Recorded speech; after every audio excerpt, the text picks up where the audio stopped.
only 2 hours were enough for Hungerford to turn into hell. The small town in the southeast of England experienced one of the darkest days in its history during 1987. The market town of Hungerford in Berkshire is sealed off by armed police tonight. At lunchtime in the town's high street, which was crowded with market day shoppers, a man armed with an automatic rifle went berserk. A lone gunman had turned the quiet little town into chaos, where violence was the constant. Armed to the teeth, Michael Ryan had started the disaster.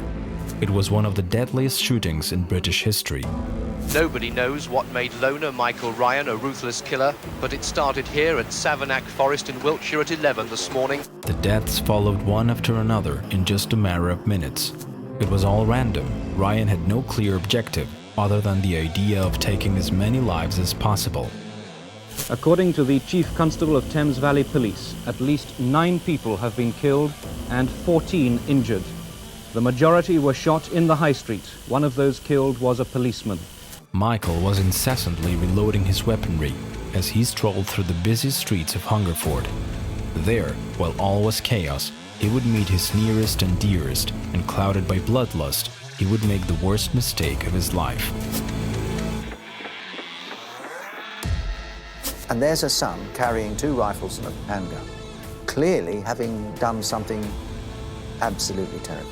His mother gets out of the car, puts her hands up, and pleads with him. Ryan shoots him, kills him. In Michael Ryan's head, there were no ideas. It was all violence, even if it was his mother who paid for his sins. For him, there was only one goal: to take as many lives as possible. However, when he was in his last minutes, the bloodthirsty shooter realized what he had done. He seems incredibly concerned about his mother. That seems to be what is at the forefront of his mind, what he's most concerned with. And you could interpret that as some kind of remorse, but actually I think it's more indicative of his enmeshment with his mother and his dependence upon his mother. In total, during that fateful afternoon of August 19, 1987, 17 people would lose their lives, including the shooter. The reasons for the infamous massacre were unclear. Michael's love of guns wasn't enough of an answer for a crime as macabre as the one he committed. Most spree killers feel kind of quite hard done by. They feel that they are victims. They feel that other people have been out to get them for their entire lives. And they often begin fantasizing about one day getting their revenge on these people. Michael Ryan's story would end in the worst way. Knowing all the pain he had caused in just 2 hours, he decided to lock himself in what had been his school, where he stayed for 5 hours negotiating with the police, until he finally decided to take his own life.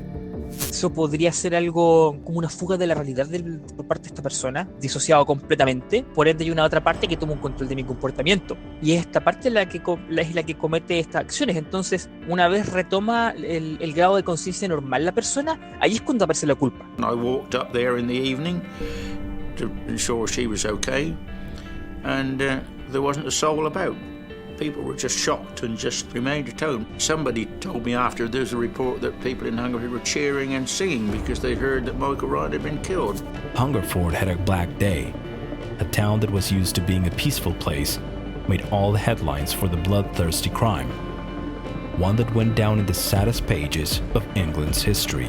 The press asked me, when was the last murder in Hungerford, do you think? And there were 2 policemen murdered in Hungerford in 1876.